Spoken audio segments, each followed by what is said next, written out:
Alright, man, welcome back to another true crime reaction. Today we got the interrogation of Joseph Traeger. Now, before we get into this one, man, viewer discretion is advised. The following video is probably going to be pretty disturbing for a certain set of the audience, and continue at your own risk, man. Now, without further ado, let's not waste any more time. Just get right into this one, man.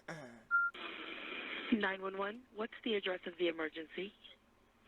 The address that I'm at, Walk Circle, but I need to file a missing persons report. Okay, and when was she last seen? Well, by me, it was Thursday morning. I left for work at 7 a.m. She left sometime between 7:30 and 8, and I have not seen her since. This is Janine Catazano.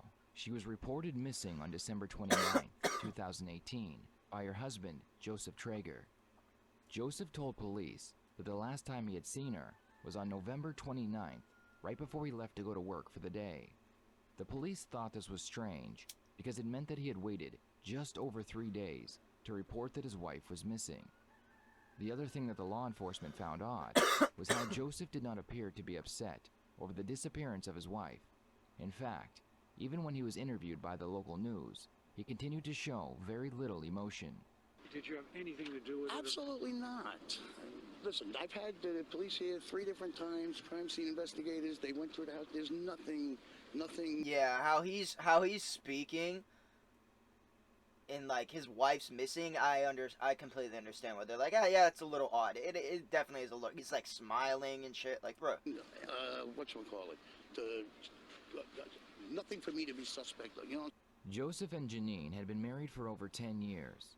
Joseph had an extensive criminal history that went back almost 30 years and involved committing crimes in multiple states. Joseph had a violent temper as well, and his lifelong addiction to heroin did not help his battle with anger. Did not help his battle with anger? Bro, let me just give you a quick, like, rundown on how heroin doesn't make you angry. Heroin nods you out and makes you essentially fall asleep and puts you into like a coma almost. It's not gonna like you take heroin and now you're like ah. That's the complete opposite actually. So if he was a heroin addict, him on heroin is probably like just, he's literally just sleeping. Janine had filed multiple police reports against her husband, claiming domestic violence. Yet she continued to stay, hoping that one day the relationship could be repaired. With all of this information, he'll get better one day. He'll stop abusing me one day. The police requested that Joseph come in and take a lie detector test because they wanted to see this if is Joseph already had egregious, anything to man. do with Janine's disappearance. Again, would it be okay to call you? Who needs to talk to me? We need to. You can call me anytime you want. I've got nothing to hide. Okay. I'm just telling you. I mean, listen, I know this whole situation does not look great. I get that. But at the same time, if I was responsible for anything, you guys would never have found me. And I'm not going anywhere. Okay. So. Reverse psychology. What time is it? It's 3:40. You said this was going to be quick. yeah.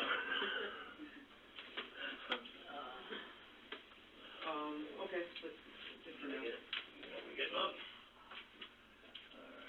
Like we don't even touch the ground, so it's not very effective.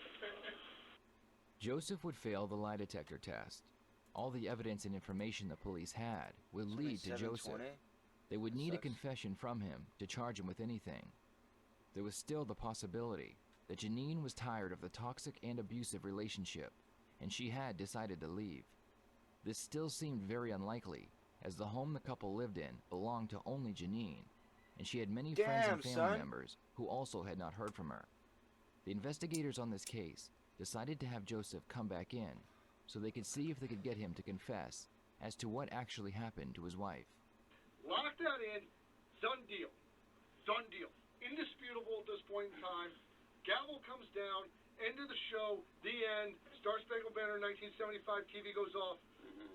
You know how that worked. That's it. It's over. Now. What is he talking about? What happens from here is still affectable. We can still affect how we move forward. Yes, we can. How? Listen, you believe, you said this to me, I'm not walking out of here tonight. But if that was the case, why are we still sitting here? Why am I still sitting here with you talking to you? Why am I wasting my time if I don't need to? Why am I wasting my time? This is done. I don't need to sit here. I gotta be back here tomorrow morning at 8 a.m. My shift starts at 8. Why am I still sitting here talking to you if this was over? That makes no sense to me. Write it up, done. Walk away. You know why? Because I go home. Joe, tell us what happened. There are many different ways an interrogator can approach a suspect to try and get a confession. Everything is planned before the suspect is brought in, Makes even sense. the positioning of the chairs and the temperature of the room. They have dealt with Joseph before, and they know that he is a hardened criminal with a lifetime of violent crimes, so they know they can't try and play on his emotions to get what they need. They need to intimidate a man that has spent most of his life intimidating others. So first, they make sure to outnumber him 2-to-1. Next, the detectives must be very aggressive and loud, because that is the language Joseph speaks. If they were to approach him with Wow. soft, sympathetic voices, Joseph would look at them like they were prey. You arrived at that house. Wow. Dude, I love when they start breaking down the interviews like this. So great. After you arrived at that house, she never left again. She didn't show up to the doctor. She didn't show up to the gym. The doctor was a life-threatening appointment. If she doesn't show up to, she could die. Her phone goes dead. All at the time you arrived at the house Wednesday morning. Tell us what happened. Tell us what happened. There's nothing to tell. I don't understand how you can sit here, look at me and Josh, and say that. Tell us what happened. At this point, just tell us. What happened? Nothing to tell. There's absolutely something to At this point, they're just begging for a confession. That's wild. This is what. Just tell us, bro. Just at this point, just tell us. Just tell. Like that's a wild strat. tell. And you want to tell it. Just tell us, dude. Just tell me what happened. Just tell us, bro. Like, that's a wild strat, in my opinion. I want to tell it. You want to tell If it. there was something to tell, I'd tell you. There is 100% something to tell, and you want to tell it, and you'll feel better when you tell it. So let's get there. Let's do it together. Let's do it. I actually do like this strat. I didn't like it at first, but just tell us, bro. But they're pressuring him. They're pressuring like we know there's something. And they're just being straight up front with him. This guy's he's gonna fucking crack. Let's do it together. There's the... No, you're right. You're right. You know what? You're right. There's no let's do it together. You know why? Because we don't need it. And we can't tell it. We can't tell it, Joe. We can't tell it. We can't tell. We don't have anything to tell together. You're absolutely 100% right. You got your story, and you No, gotta stick to no, it. we don't have a story, Joe. We have facts. The facts All tell right, the you story. got your facts that tell the story, and you're sticking to it. No, I'm not sticking to it. The facts stick to it. I don't change the facts. What do you want us to do with the The facts? facts don't change. Dude, what is We happening? can't. Holy shit! This is so. These two are like they feel like the same exact guy, and they're just in your face, just bouncing back up. Like, what you gonna do? And they're just bouncing back off each other. This is fucking crazy. Facts. We can't do this together. Facts. This interrogation is wild. Listen, your facts are Holy shit! Stop for a second.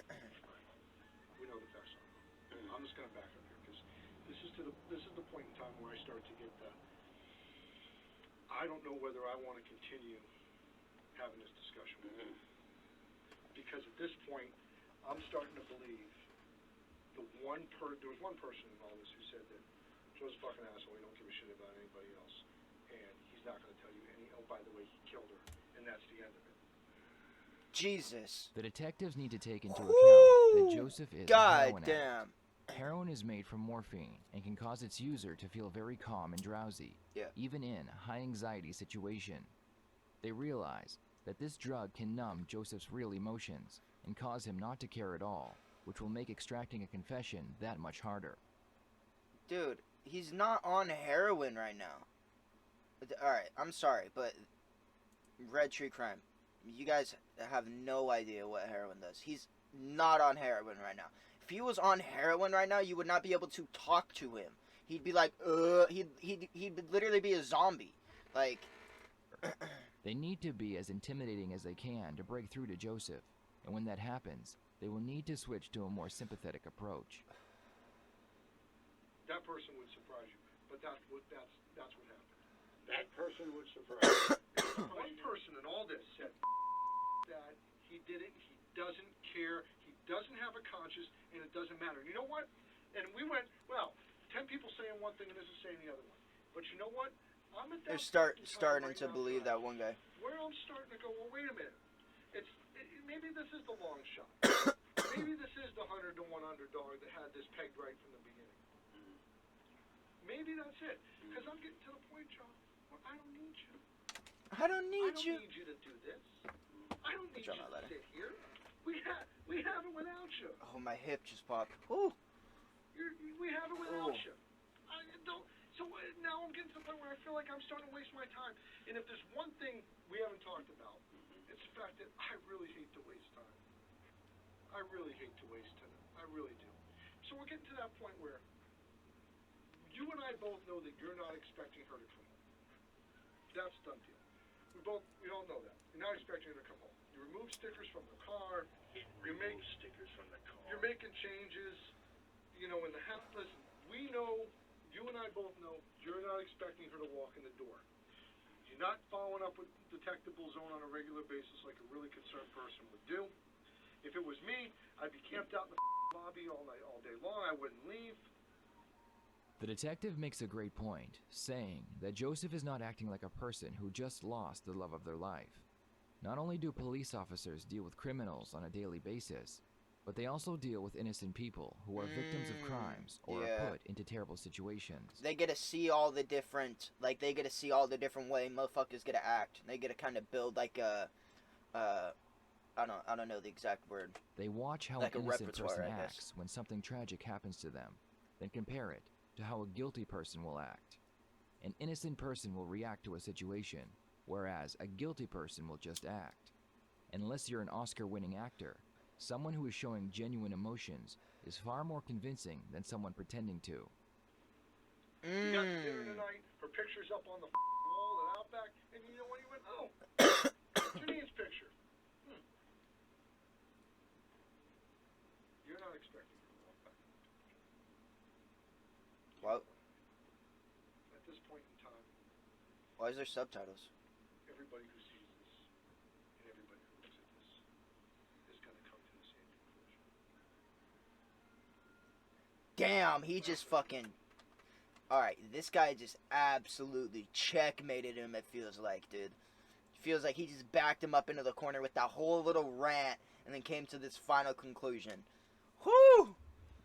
You're going to be left alone on the island. On the island? By yourself with nobody to help you. And this time there'll be no more trips to Hard Rock. On the island? What do you mean on the island? I don't... This is a metaphor, right? Apparently, yeah. It's got to be a metaphor of, like...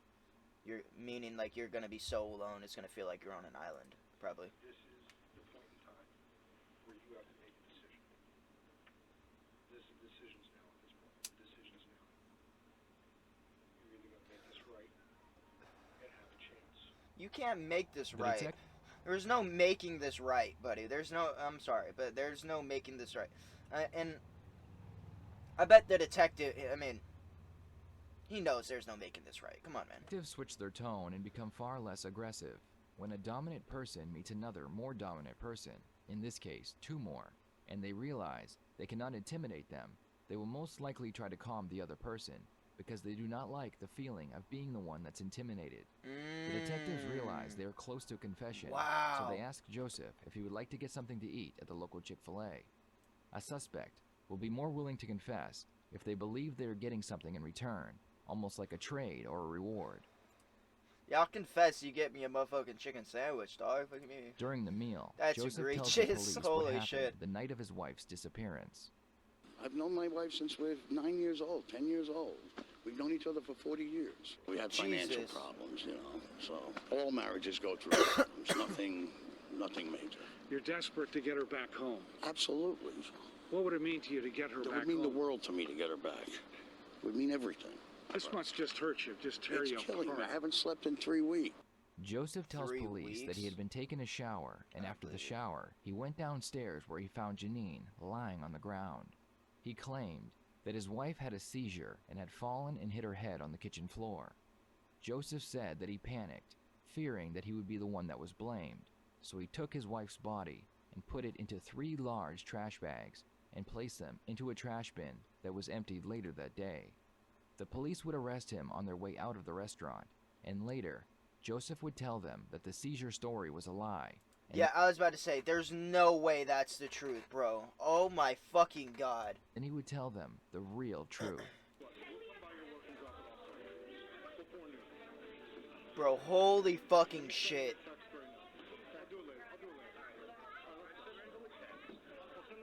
That he found his wife dead on the kitchen floor, that he's going to work in the morning. Wait, what? Dude, this guy is so dumb.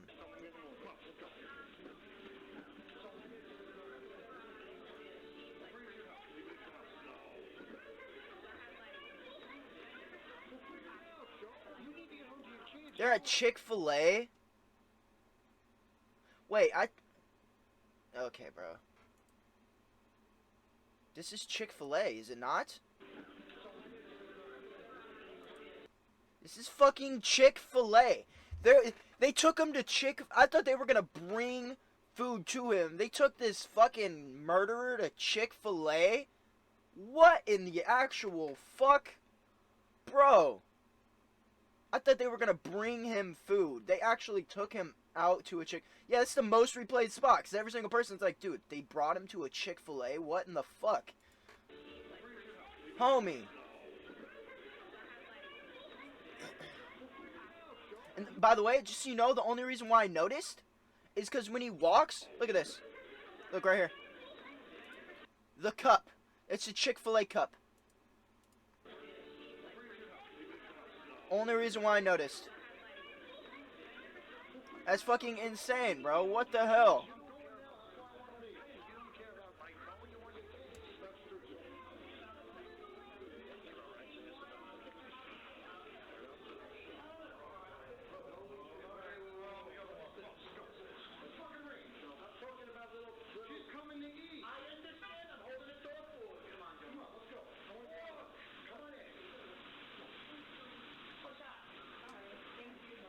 Jesus fucking Christ, this is a disaster.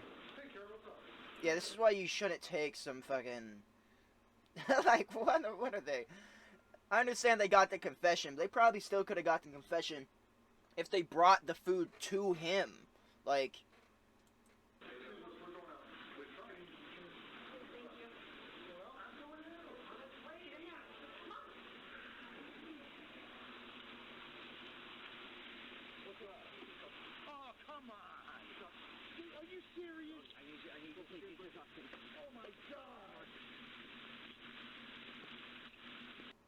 Janine wanted a divorce from Joseph, and she was the owner of the home, so she told him that he had to move out, which he did.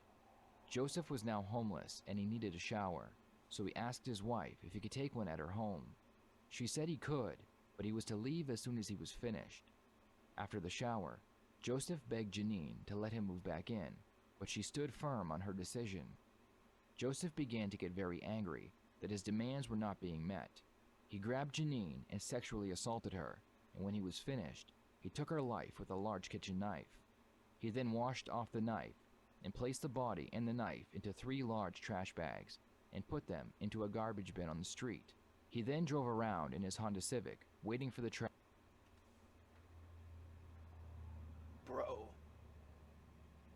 Holy fucking shit.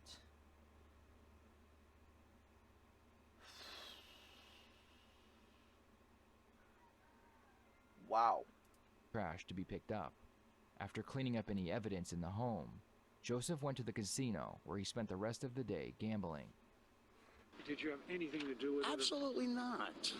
Listen, I've had the police here 3 different times, crime scene investigators. They went through the house. There's nothing, whatchamacallit, nothing for me to be suspect of, you know? Janine's body would Dude, Jesus fucking Christ. never be recovered, as it was incinerated shortly after being picked up by the trash company. Joseph remains in prison without bail. It was incinerated? Oh my fucking god, bro. What the fuck? Awaiting his trial. As in most cases, the signs were there, but nothing was done. Even after her family warned her to never be alone with Joseph, and she filed multiple domestic abuse reports against him, it wouldn't be enough to save Janine's life. Then it just ends. Dude, holy fucking shit, the ending. Bruh. Wow. Okay. So that was insane. What if, like, the ending, explaining what happened is, like, that's straight chills. That's like, motherfucker. Alright. Well, that was an insane video, like always. Yo, make sure to go subscribe to Red Tree Crime if you haven't already, man. God damn. Holy fucking shit. Alright. Wow.